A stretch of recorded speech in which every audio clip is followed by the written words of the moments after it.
Okay? So the practice has us circle the accented syllable, and when it's not the last syllable, I'm confused about how to determine which it is, if that makes sense. Yeah.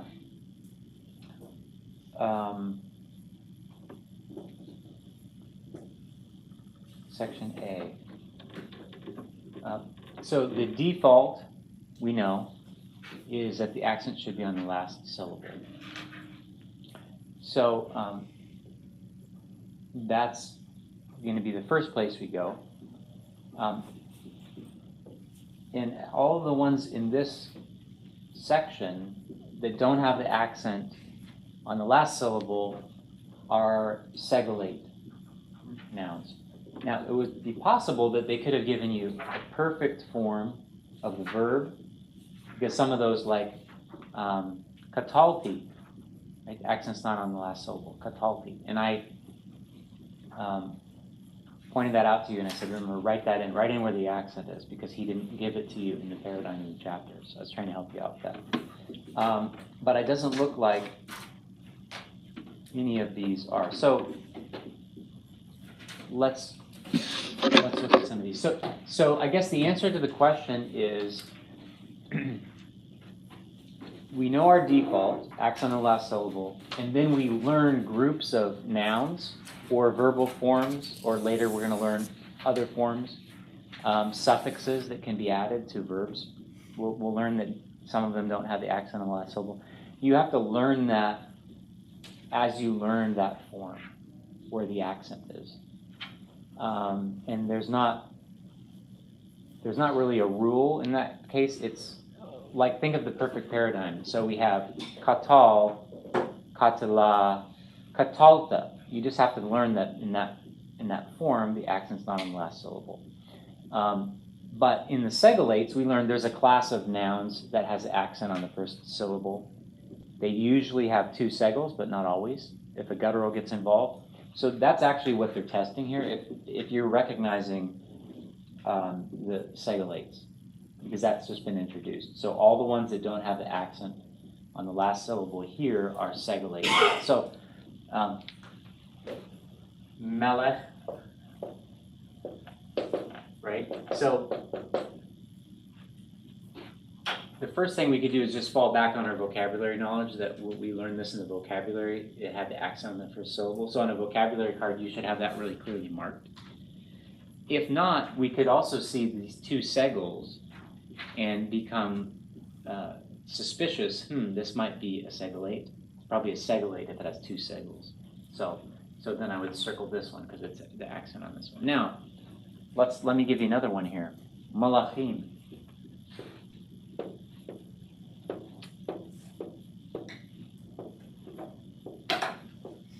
Okay, that's melech.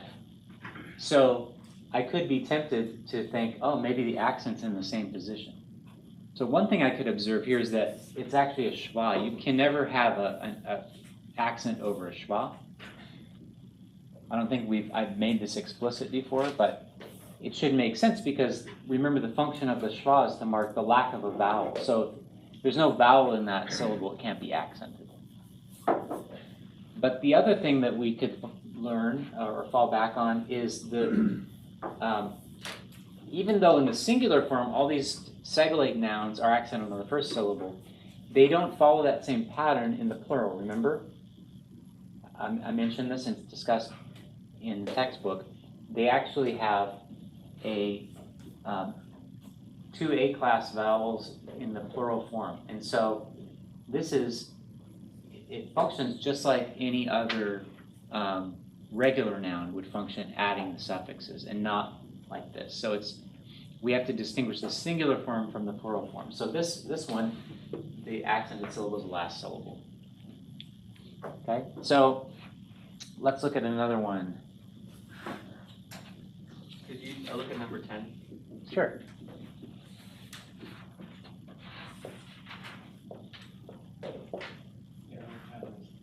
Okay.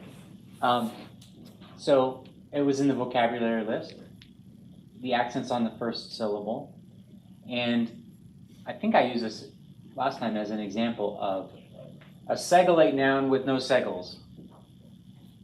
Go figure, it's possible. Not common, but it's possible to have a segolate noun with no segals. And so if it's segolate, in the singular, it has to have the accent on the first syllable. Now, why doesn't it have segals? We actually know the answer to this question. Why doesn't it have any segals? Because of the guttural? Exactly, because of the guttural. Remember, one of the rules of the guttural is it prefers A-class vowels under and before it. So we have an I in here. So that's why we don't have a pattern like this, because this guttural is making its presence known, making itself felt within the noun and influencing this to have these two A-class vowels. Na'av. Na'av, meaning a young man. So, yeah, the basic thing for this section is to know the vocabulary words, and know that they're part of the class of segolate nouns. Thank you. Yep. Any other questions?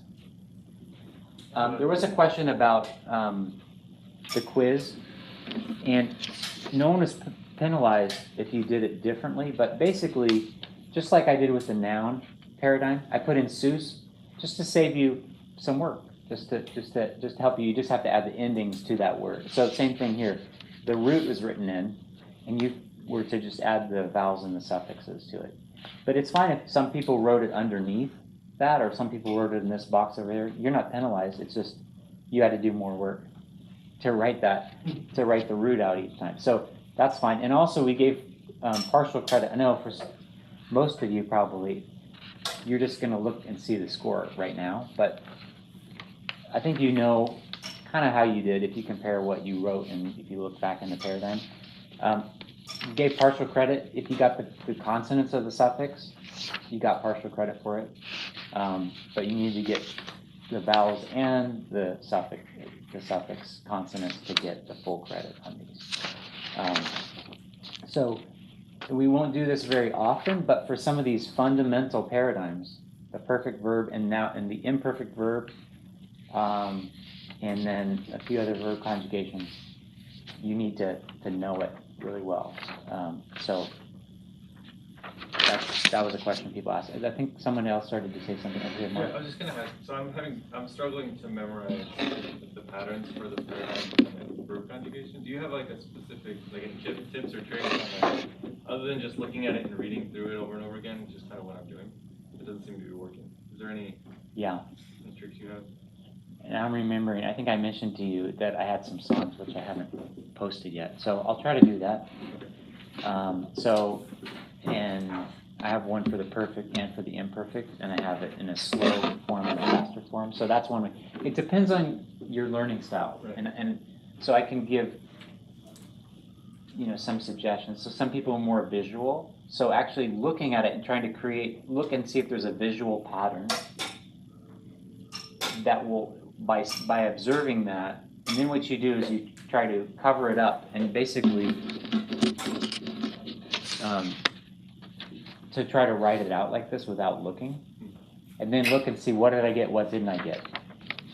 Okay, so if you were able to write in the consonants of the suffix, great, but you didn't get the vowels, so now work on the vowels. What are the pattern, so for a visual learner, like the pattern of it, kind of like learning it as a visual picture. But then over time, that's just a way to get it into your memory. And once it's in your memory, you don't have to be, writing out the whole thing anymore. But that's an initial stage. So if you can get it so you can write it out, and on a quiz, you can always write a paradigm or a little chart or something on the bottom or the back or whatever. That's fine. So we all just need to work on getting a way to help it get stored in our memory. So if you're more oral and a song, you could come up with a song. Maybe it's more rhythmic. You can say this over and over again and try to get a rhythm to it, or put it to a tune. So you got to kind of experiment a little bit and see what works best for you to get that bridge, to get it into your mind But you really have to test yourself blind, just like with the vocabulary. Otherwise, you can't really tell how well you know it. Okay? So I'll try to share. The songs are on an old laptop, so that's part of my. Got to get it off the other laptop. Will you be willing to like put up maybe like a worksheet like that, like what the quiz looks like, so we can print off a few and kind of work on it? I could. I mean, I can make it. I could, yeah.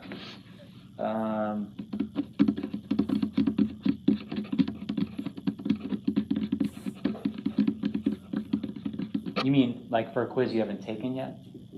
Or just like this one? So just like that. So it's just Yeah, I mean, I could the paradigm, and then you. I could post this quiz. Yeah. Because this file, and Yep.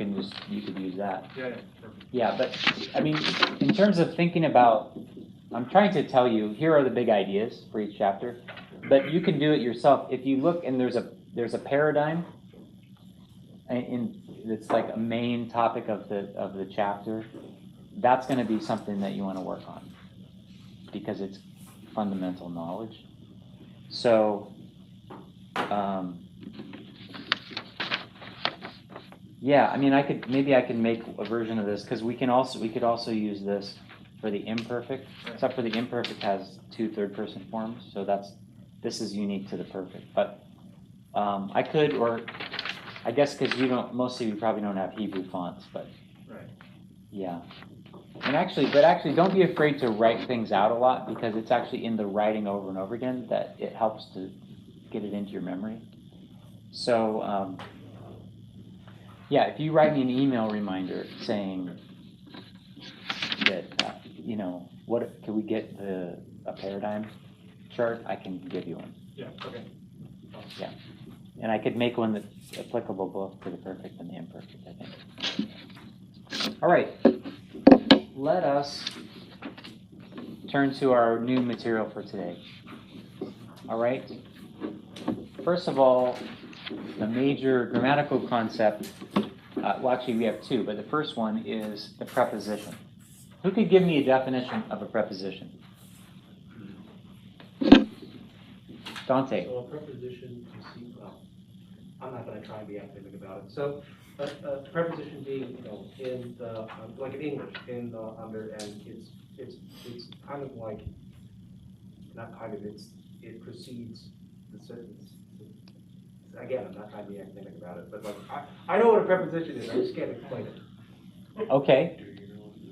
I think, I'm sure you know how to use prepositions very well. You're a master at using prepositions. But we want to take a moment and try to, I think you said a couple different things that are going in the right direction. So, I think you said in the under. So Yeah. In and under are prepositions. Is the a preposition?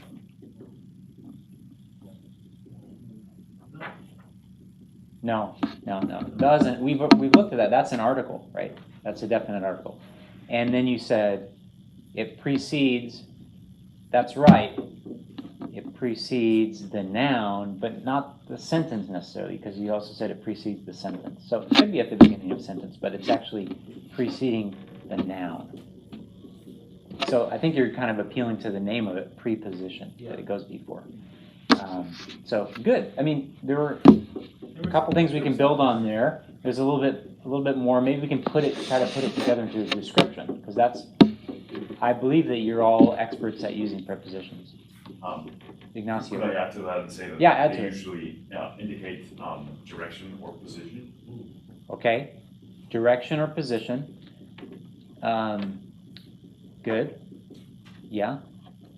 Is there a broader category we could use than that can encompass direction, position?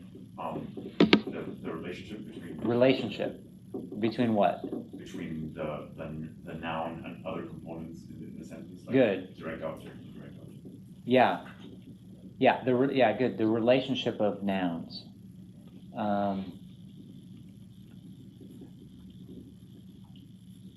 Often it's the relationship of the nouns in the sentence. You can have prepositional phrase is related to verbs in the sentence too. But so, I mean, most basically, it conveys the relationship of the things in the sentence.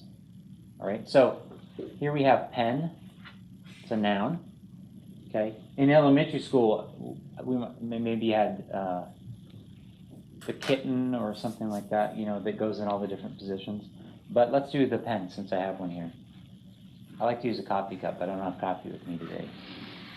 So the pen is on. Okay? So that's a relationship between these two nouns, pen and podium. On. The pen is beside the podium. The pen is under the podium. The pen is above the podium, right? All those words that show relationship are the prepositions. And in English, we put that word before the noun that it modifies. So the noun that immediately follows, prepositions are used for nouns, okay? The noun that immediately follows it is called the object of the preposition. Right? We know the object of a verb, we've talked about that, but there's also the object of a preposition, which is a noun. So as many different relationships as we could express, we have words that do that for a noun. Does that make sense? That's what a preposition does.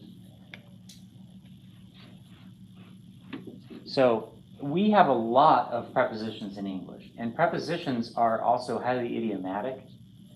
And it's hard for people who are learning English to get it right, and the right use, because the preposition you use depends on these expressions, and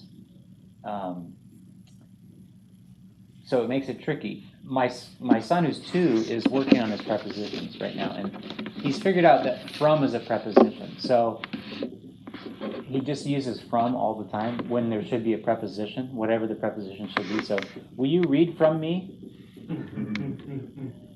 And he will use that. So, anyway, that's English, but in Hebrew, there are very few prepositions, actually. And so that means that the prepositions have a lot of different meanings in English, where we would use a lot of different prepositions or expressions to convey those relationships. All right, so that's,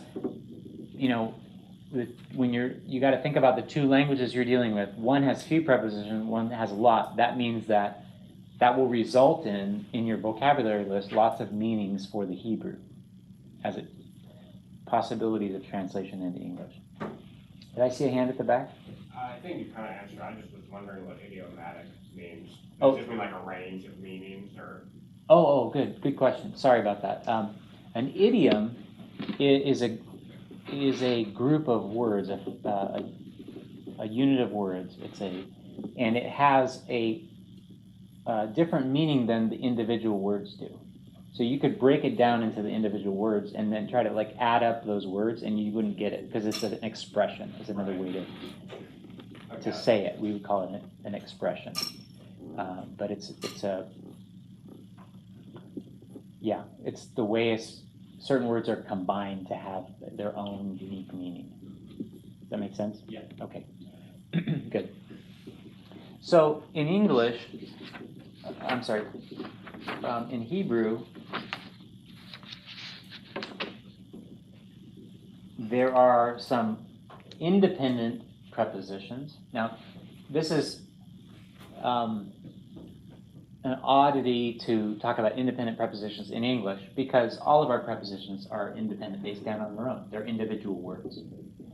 But talking about an independent preposition in Hebrew is necessary because some are not independent. They are dependent, or they are sometimes called inseparable. You can add them onto the word. But let's look at the ones that stand on their own. I'll come over here. Repeat after me. L. L. Means to, for, the sake of. Okay? not to be confused with ale, right?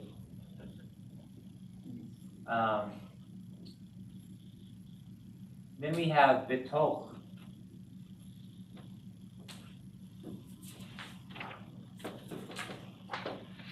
Repeat after me, bitoch. Bitoch.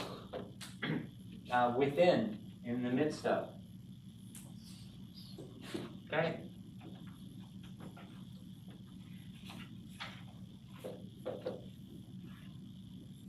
Lifnei, repeat after me, lifnei. Lifnei.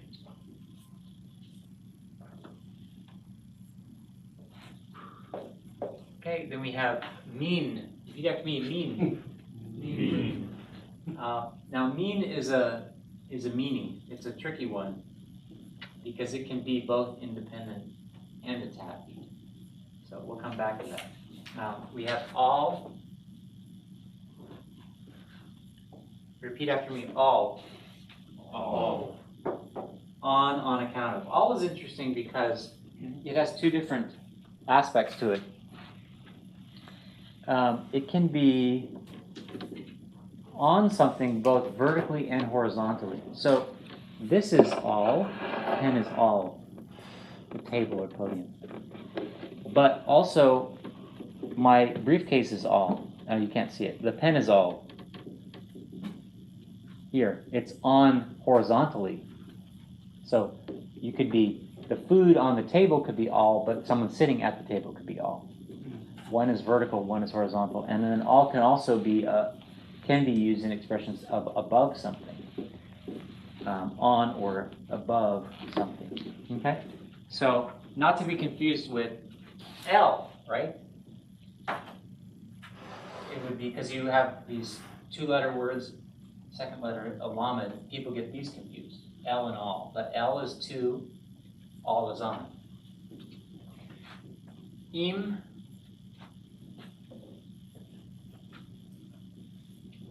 Repeat after me, im. Im. Means with. And then the last one,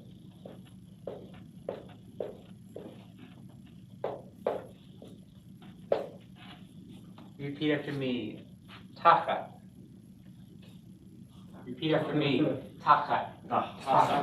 Accent on the first syllable, tachat. Okay, so those are all independent prepositions. That means under, beneath, or in the place of. If you did this, that's tachat, in the place of, but it could also be under tachat. Okay, those are all independent. That's how the prepositions function in English. There's independent words that show the relationship between nouns. But now, we want to look at what are called the inseparable prepositions, the ones that are attached to a noun. So we have b. Repeat after me, b. K. Oh, that means in, with, at, and other things. We have k. Repeat after me, k. Means like, as, according to. And then we have l. Repeat after me, l. Okay, what is this? What is that? Schwa. What kind of schwa? Vocal schwa, because it's going to be at the beginning of a word, so it has to be vocalized. That's why we're pronouncing it. Otherwise, it would be. I even have to do a little sound in order for you to hear it. Otherwise, you can't hear the consonant. But b, k, l, those are vocal schwas. These are bigad kafat letters. That's why there's a dagesh in these. This isn't, so that you don't have a dagesh and a lamed. These are the weak dagesh, giving it the hard sound, b rather than v. Okay. So there are three of these, and they have, as you can tell from the vocabulary list, multiple meanings in English or multiple uses, and actually some more than one's listed here. But these are, start with the one on, first one listed, learn that first, and then move on. 3 of these. B, k, l, and then we have min, which is sometimes inseparable. So, sometimes min. And we'll look at how that works with me.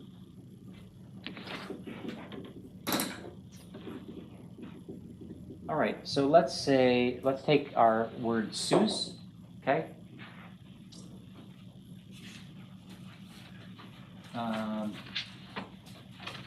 And let's use lamed. Okay, so if I want to say to a horse, it's indefinite, so I don't have, as it is in its absolute form, its dictionary form, sus, a horse in English. So what I do is I take the lamed preposition and I add it right to the front of it. And it's going to have this vocal schwa in it, le sus. Sounds French, but it's Hebrew. Yeah. Le sus. This is to, or for, a horse. All right? So the normal way that this is added on is just by adding that letter, the single letter, to the front of the word, and it has a vocal schwa. Now, there are a few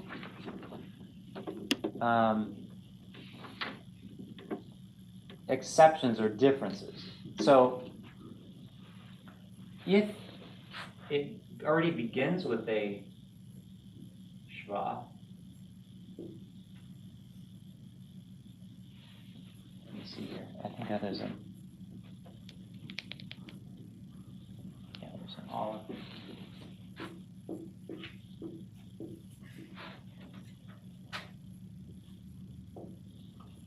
Nevi'im, that means prophet.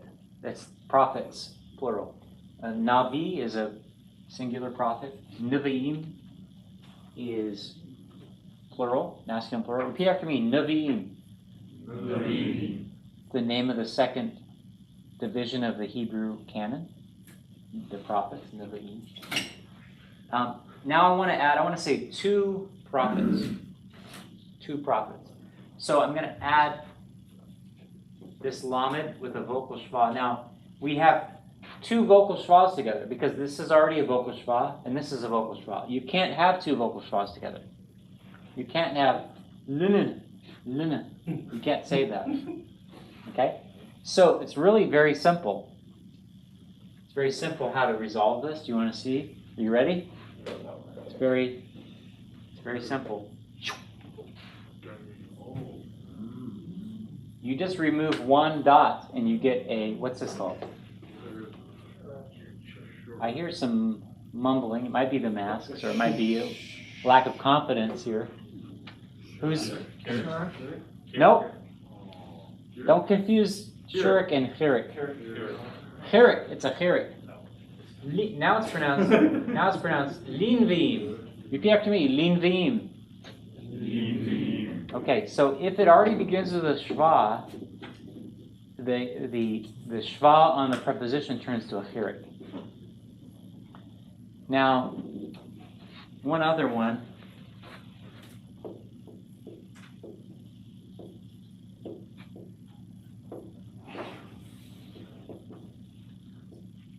Aratzot. Remember, eretz means land. So, and it's feminine. The plural form is aratzot.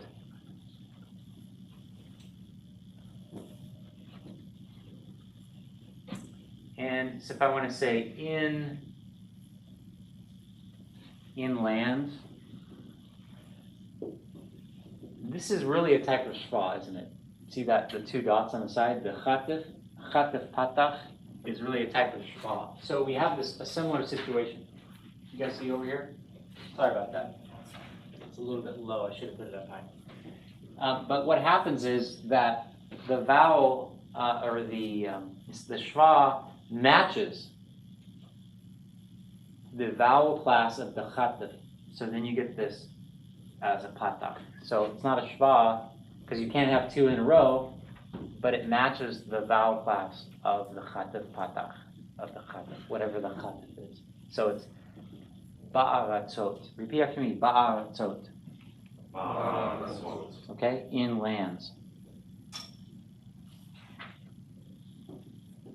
All right, now you might be wondering, okay, this is how you do it if the noun is indefinite. What if it's definite? How do you handle it?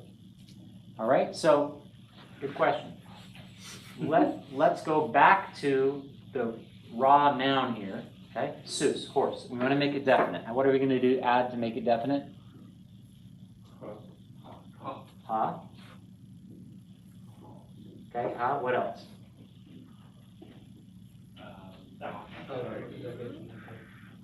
In where's the dagesh going to go? First letter. Yeah. So remember that when we make it a noun definite, we add a hey, a patach, and a strong dagesh. Has sus. All right. So you start first with the noun, then the definite article. Third comes the preposition. So now I want to say to the horses. So I'm adding on this lamed, okay? To the horse, singular, to the horse. So what happens is it's going to function as if this lamed, this preposition, could be any of these, is going to slide over the hey, okay? Everything else stays the same, and this lamed is going to slide over right into that spot.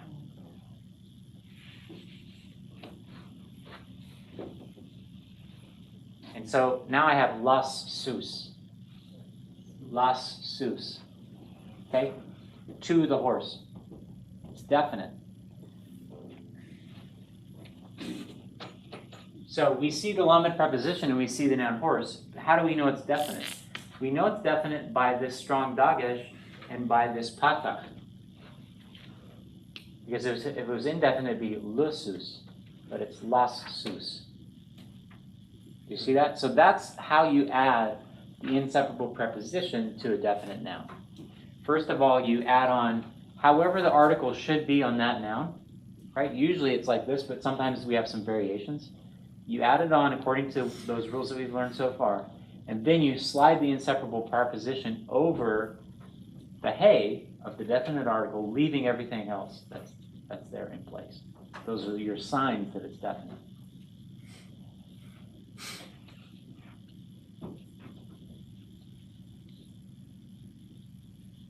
Any questions about that? Yep, Gregory? So how do you distinguish that in the, I don't know what the term is, with the L with the dash, to say to the horse? So that means to the horse. You also have the secondary thing, you have the indirect object formulation. So how do you distinguish them? And what's the difference? Indirect object? This could be used as an indirect object. But you have the L with the top dash up there. How does that work? Oh, you mean this preposition? Yeah. Okay, so you could say that, sure. L with a ma kaf, I believe. Right. So you want this definite or indefinite? The L is indefinite, is it not? Is it? Here? Yeah. Whatever you want. Because you're saying how to write it, right? So what do you want to say, to the horse or to a horse? What's the difference between would you use Sus as opposed to El Sus? Oh, elsus? Sure. This is to the horse, and this is to a horse. I could say to the horse. I could say that too. Asus. But I think what Gregory's asking, is there like a rule as to how you should do that, or would you just see it multiple ways depending on How what you the should author chooses? Oh, no, I mean, this means the same thing.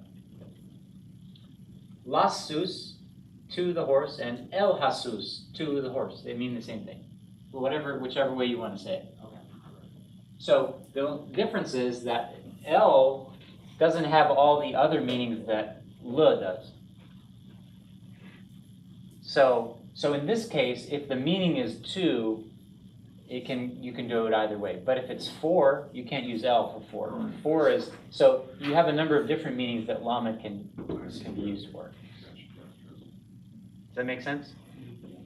Yeah. So, and in this case, L is always separated or independent. So you don't put into play the rules for attaching anything. It just looks like Jesus.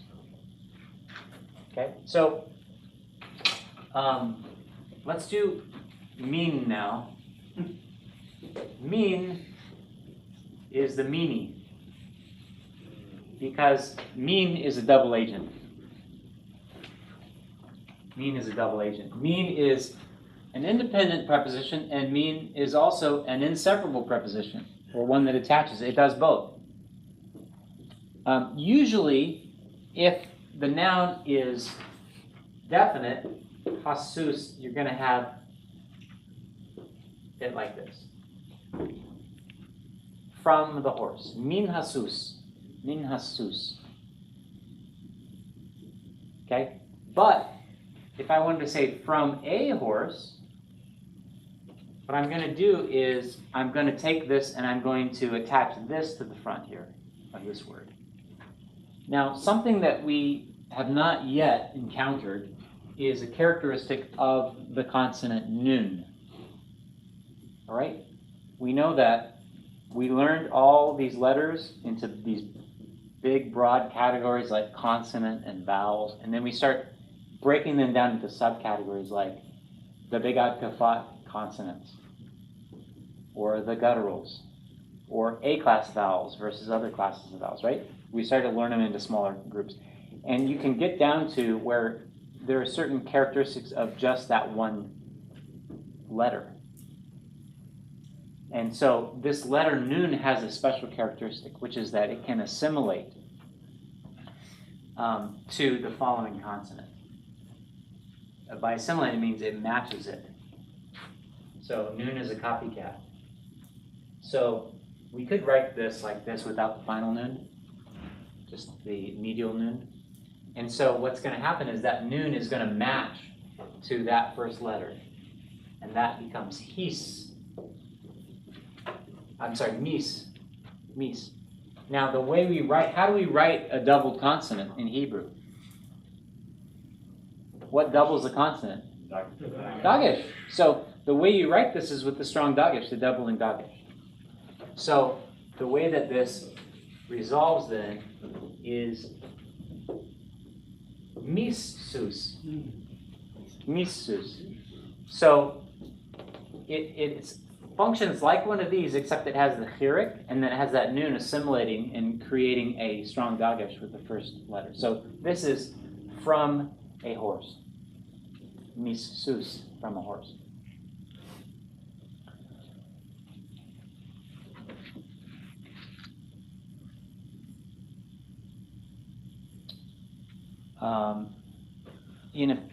Now we know that gutturals reject the strong dagesh, right? We've seen this with the definite article, right? So if we had a guttural here at the beginning,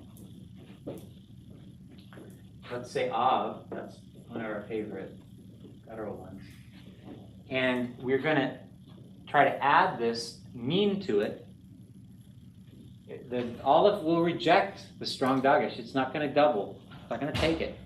And remember, with the article, one of the ways that it could respond is compensatory lengthening. So we can have this chirik lengthen in its vowel class. If it goes up in the column of the vowel class, it goes to its sere. Chirik goes to its sere. So in this case, we would have me of, from a father. Okay, so you're starting to see how these rules interact with each other and build on each other. Once you've learned certain ways that things work, like how a guttural works, what it will and won't take. So we will see this again. It's not the last time we'll see this assimilating nun, the copycat nun. We're going to see it again. But this is our first encounter with that in mean. So the important thing to know is we have independent prepositions in Hebrew, and we have inseparable prepositions. 3 of those, be, ke, and le. And then mean is a double agent. Sometimes it can be independent, sometimes it can be attached. And when it attaches, the noon, in a way you could think about it, it turns into or results in a strong dagesh in the first root letter. Okay? Gregory. So in both those conditions, both those situations, you've used an indefinite article. To our horse, to our father. Mhm. If you have a kind of definite article, does that change anything? Oh, well, this is from. Mean is from. Yeah. From the father or from the horse. Yeah, well, so, like I said, if it's definite, hasus, it will typically not attach. We'll typically use the independent one. Typically.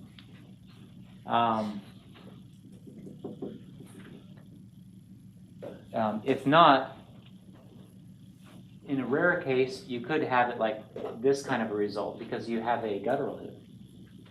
And you get it, if it would be written like this if you could attach it here, if you did. Mehasus. But the mean never, it doesn't slide over the hay in the way that these do. Okay, but usually you're going to go with it like this, min hasus or misus.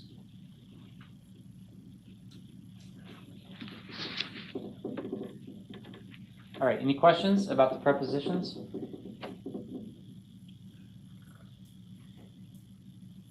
Any questions about prepositions? Other questions? Okay, the next major thing that we need to talk about today is the conjunction. So, what's a conjunction in English? What's that? In English? Like Bott. Yeah. Uh-huh. Yeah. It's a join. They're joining words. They're joining words. Yeah. And is a common one, but we have a lot of different conjunctions. We have coordinating conjunctions where the things that are being joined stay on the same level, or subordinating conjunctions where then you have an independent and a dependent clause. So and is a coordinating conjunction because is subordinate, is creating a subordinate clause. So where they're not on the same level syntactically. So Hebrew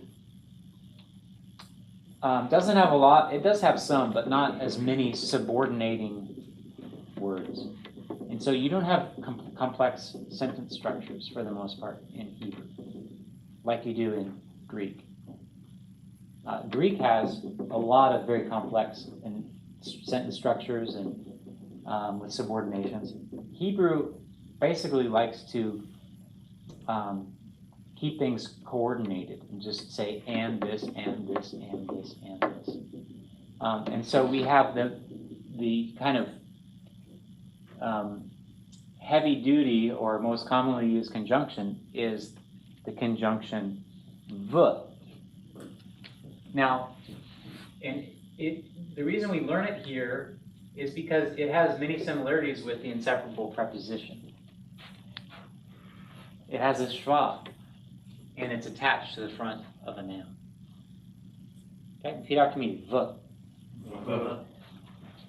So the way that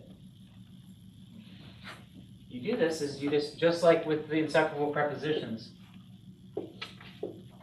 If I want to say and a horse, I say vasus. Good, vasus. Now, it doesn't work like these with the definite article. It never slides over the hay. So we add our definite article, hasus, and then we add our conjunction, v. So this is and the horse. Repeat after me. V'hasus. and the horse. So you start to get a feeling for how compact, how dense Hebrew is. Look at what we have. And the horse. In English, it takes us 3 words to convey this one word. Now, we could also add more things. We could add a suffix. V'hasusi. Well, I guess not that suffix. The possessive suffix, because we would take off the hey then. But you could add on something else at the end here. So Hebrew is very compact. So unlike our conjunctions in English, which are independent words, the most commonly used conjunction in Hebrew, it's actually the most common word in the Hebrew Old Testament, is va, and. It just happens that it is attached to the front of other things. So like the English and, it can function like the English and. It can coordinate words and phrases. It can coordinate parts of sentences. It can coordinate sentences with each other. We're in English, we learned that you're not supposed to start a sentence with and. Or but. Is that what you learned? That's what I learned. Okay, yeah. It is what you learned. Okay.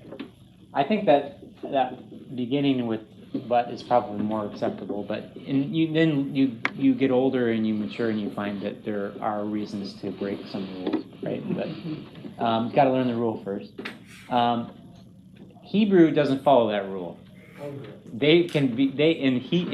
narrative, they'll begin almost every sentence with the, because they just love to just connect things, and this, and this, and this, and this. And a lot of times in English, we wouldn't even translate that because it's too much, it's too many conjunctions, it's too many ands. Now, the is also, like these other prepositions, it's a multi-use word. And so it can be used, it can mean but, or so, or it has different, you can use it in different ways. So it's not, again, because English has so many more conjunctions, then we can limit things to meaning. But if you have just a few or just one, then you're going to use it for a lot more functions. So that's the case with the. Now, we need to look at some of the exceptions.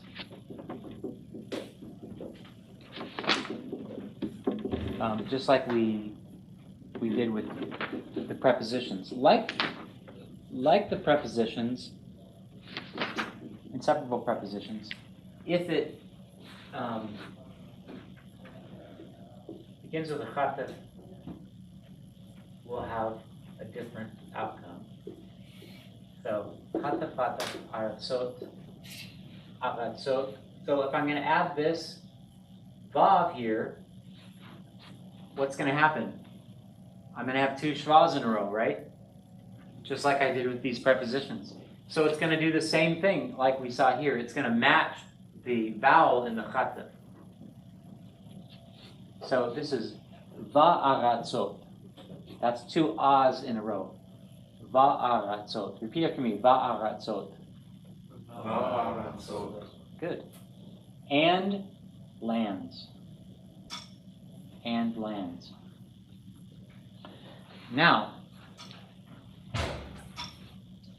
we also have a group of consonants at the beginning of a word that have a different, unique result with the conjunction vav. And these are beit, mem, pei, and any letter with a shva. Okay, so if that's the case, then the becomes u, the shurk. Okay, the shurk says u. So the way I remember this is that in Canaan there was a dance craze, called the bump schwa. And they said, ooh, ooh, bump schwa when they did it, when they did this dance move. So, beit mem pei, bump schwa. You say ooh when you do the bump schwa. Okay? You might come up with your own mnemonic device. You're perfectly entitled to your own mnemonic devices. That's mine. There's another dance move called the Canaanite shift, but that's advanced. We don't get into that in this class. So, how does this work? Whenever the noun begins with one of these letters, or any other consonant with this vocal schwa, the v will be an u at the beginning. Now, in a way, we could think of this as breaking that rule that a syllable doesn't begin with a vowel, because we're beginning this word with a vowel sound, but really it's a vav. It's really a consonant that's realizing itself into a vowel sound. So, so let's say kings, malachim. The reason we want to say that is because it begins with a vocal schwa. So we want to say and kings. Now, if it was the kings, ham malachim, we just say v'ham melachim, right? Because it's not preceding the schwa. It's preceding the definite article in that case. Remember, because the vav conjunction doesn't slide over the hey the way the prepositions do. But if it's indefinite, malachim, I'm going to add it on there. I'm going to get 2 schwas in a row. With the prepositions we learned, you just swipe off that bottom dot and you would get it. But that isn't how the vav works. In this case, it's a bump schwa rule where you have to say ooh to do the dance move. So we're gonna get malachim, malachim, and kings. So you're gonna learn that. You will see v a lot, and you'll also see u at the beginning. You have to learn to see this as, because it's the only time that a shurik is ever going to be at the beginning of something. It's a conjunction whenever you see it. So if you have to meet malachim. Good. So let's do one without a schwa. Okay, bayit. Let's see. It's going to be hard for you guys to see. Let's put it up here. Bayit. What does bayit mean? House, temple. Okay, good. House, temple, bayit. The accent is up here, bayit. Okay, so it doesn't begin with a schwa, but it does begin with a bait. So it's a bump letter. Beit mem pei. So I'm trying to add on this v, but for some reason, these consonants, beit mem pei, don't like that. And so I recognize it as a bump schwa. I'm going to turn this into a shur. Now, when I do that, I can't keep this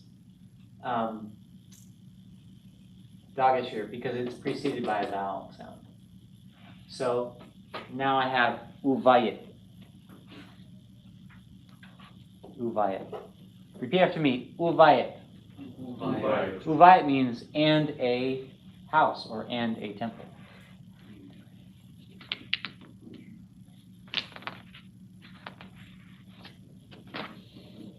Somebody's got the bump schwa back there. All right? So, vav conjunction, v. Vav with a vocal schwa. It doesn't slide over the article like the prepositions do. It would be v'hasus, just goes on the front. Right, like this. Okay?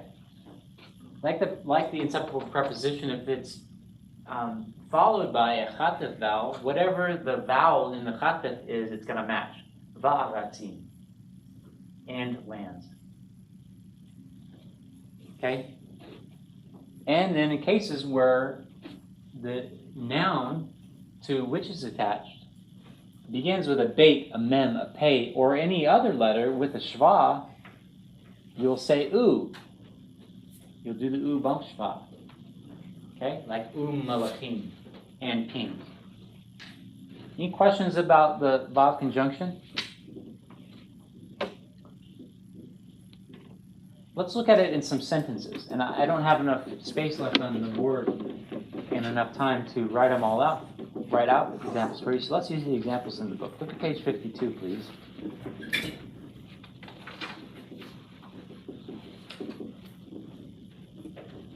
Okay, so we can use it to join nouns like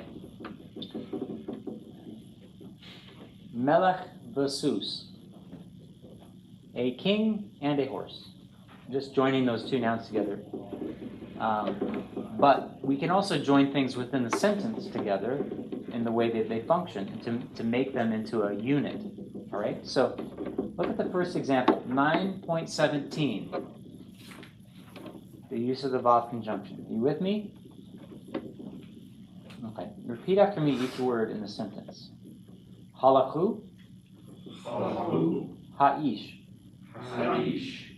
V'ha'isha. V'ha'isha. Okay, so we have the third person common plural of the verb halach in the perfect conjugation. They walked. Halachu. They walked. And now we're going to be looking around in the context to see if we have a subject. Ah, we do have a subject following the verb as we would expect. And it's a compound subject. Ha'ish v'ha'isha. The man and the woman. So man is singular, so it wouldn't agree with the verb. It can be the subject of that verb. But that compound of man, the man and the woman together can function as the subject of the plural verb. So in this case, they function that way. The man and the woman walked is how we would translate that into English. You see how that works? The subject does agree with the verb in gender and number, but in this case, it's a compound subject. Okay? Repeat after me in this next sentence. Shafatu. Shafatu. Hamelech. Hamelech. V'hakohen.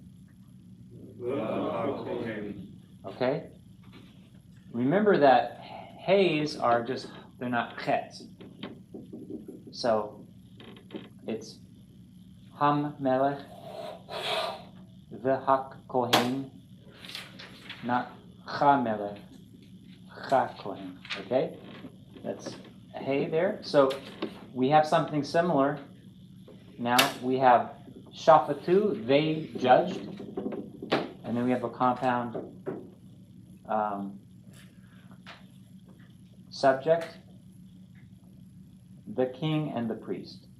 So the king and the priest are the subject, and shaftu is the verb. The king and the priest judged. Now, how do we know that they are the subject and not the object?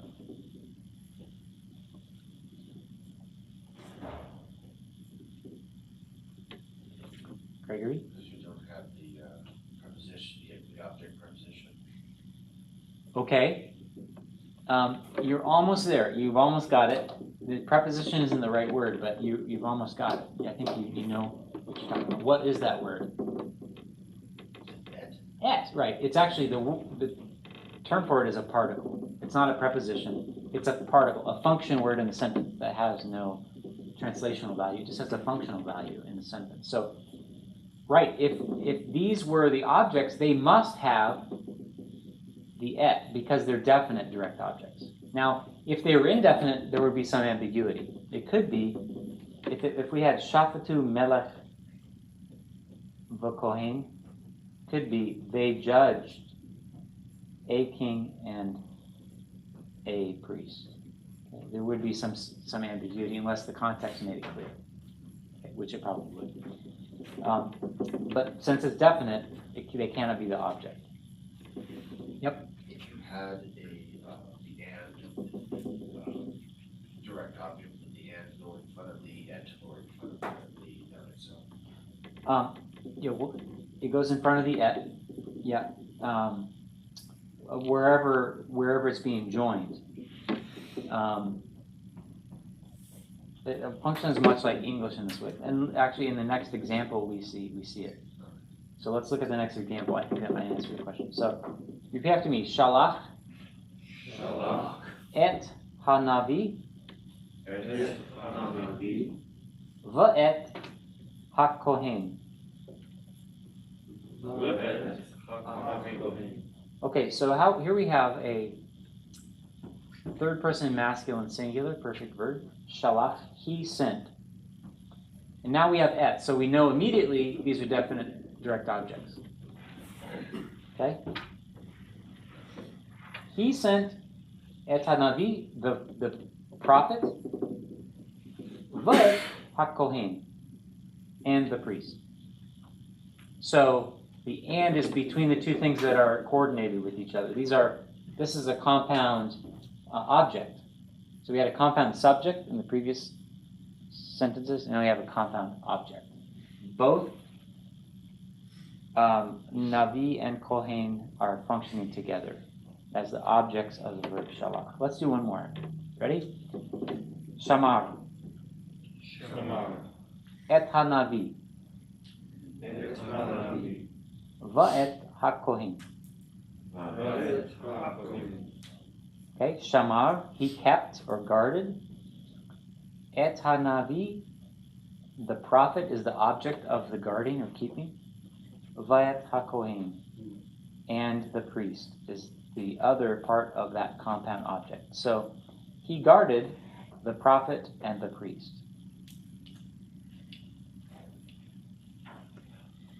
It's putting together a number of things that we've learned so far. Do you follow that? See how that works? Okay, good. In the time remaining, let's do some vocabulary. Any questions about the conjunction or how it can work in a sentence? So what this is showing you is that it's just like and can work at these different levels in the sentence, joining just two nouns in the sentence, or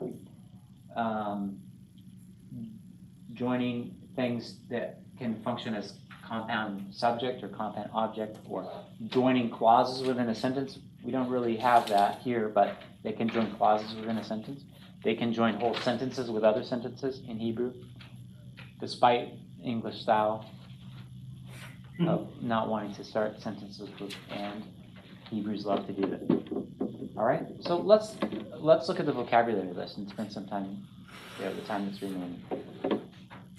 Our next chapter is going to cover adjectives. And there aren't very many adjectives in Hebrew. You notice a pattern? I keep saying there aren't very many of these in Hebrew. There's a small vocabulary in Hebrew. I know it feels like a lot when you're getting these new vocabulary words, but if you do these, if you keep working on your vocabulary, you're going to build a very functional vocabulary in this class, though it'll be a small group of words by the time we're done. But it'll be very functional because there's a small vocabulary in the Old Testament, which is amazing actually for such a large body of literature. It actually uses quite a small vocabulary. So both in terms of the language itself, it's pretty minimalistic in some parts of speech, but also apparently in terms of Hebrew style, they don't mind using the same word over and over again. In fact, they revel in that sometimes. So we're learning adjectives in the next chapter, so they're going to be introduced in the vocabulary list of this chapter. So let's look at page 52, upper right-hand column. Do you see where we are? Repeat after me. Gadol. Gadol. Gadol means large or great. Repeat after me. Chai. Chai. That means alive or living. Now, this is a little bit strange because it only has two consonants. So this is, normally we're used to seeing three consonants, at least, because of the three-letter root. but there are exceptions to that, and not in this case. So now we have a sound here that we haven't encountered, I believe, so far. And the yod can function like the y in English. So y is a sometime a vowel, or a vowel helping letter in English. And in a case where you have a patach yod, or also in the case of a kamatz yod, it's really a diphthong. The two sounds merge together. The ah and the y merge together. And that's why I said I, as in tie. If I had a tie, I would tug on my tie, but I'm not wearing a tie today. So the patach yod is a diphthong. Diphthong means two vowel sounds merged together, two sounds merged together to give you one sound. You get I instead of ch, I. They're not separated, they're chai together. So repeat after me again. Chai. Chai. I as in tie.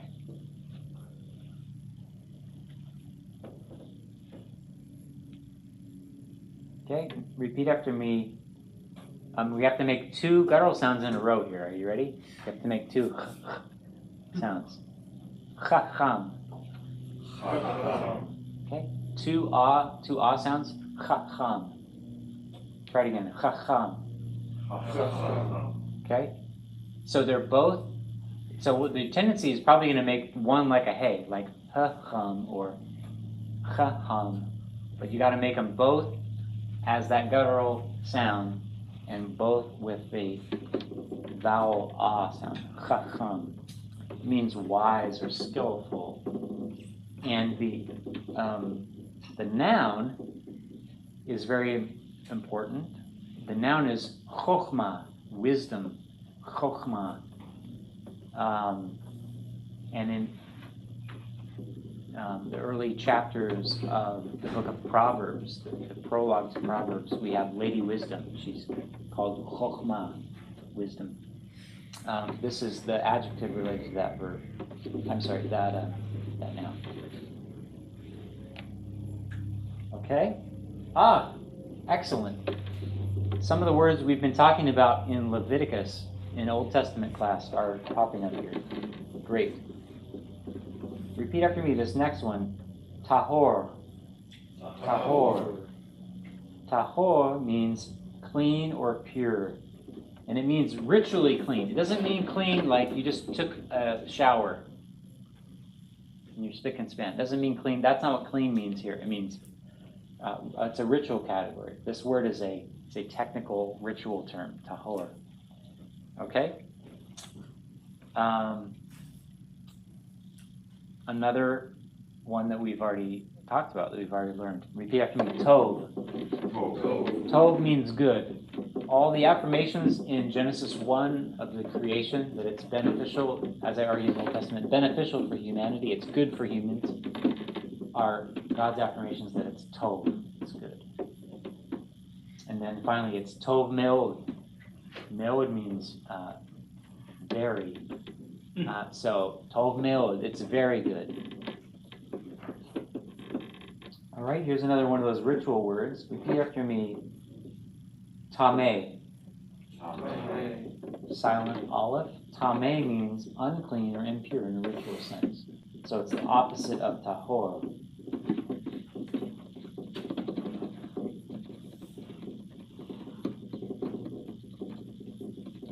Okay. Next one. Repeat after me. Yashar. Yashar. It means straight or right or upright. To have an upright character, yashar. So it can be literal, that this podium is upright, it's standing up, but it also can have the metaphorical meaning of being upright in character, yashar. Here's one we've also been talking about. Repeat after me. Kadosh. Kadosh. Kadosh means holy. We talked about this in Leviticus. I like to bring up Isaiah 6, the origin of the Sanctus that we use in the Holy Eucharist. It's the It's a quotation of the song the seraphim sing. They say, Kadosh, Kadosh, Kadosh. Sanctus, Sanctus, Sanctus. Okay? Holy or sacred. In Old Testament, we talked about how that holy means set apart for God and God's purposes. Distinguished from the profane. And then the next word, we have Rav. Give me Rav. Rav is much, many. Another 2 consonant adjective. And finally, Rasha. Give me Rasha. Guilty or wicked. And you can use it as a substantival adjective where the adjective stands for the noun. So you can call a wicked man a Rasha, wicked one. And you can call a righteous man a tzaddik, righteous man. Okay, that's it for today. Next time we'll talk about adjectives.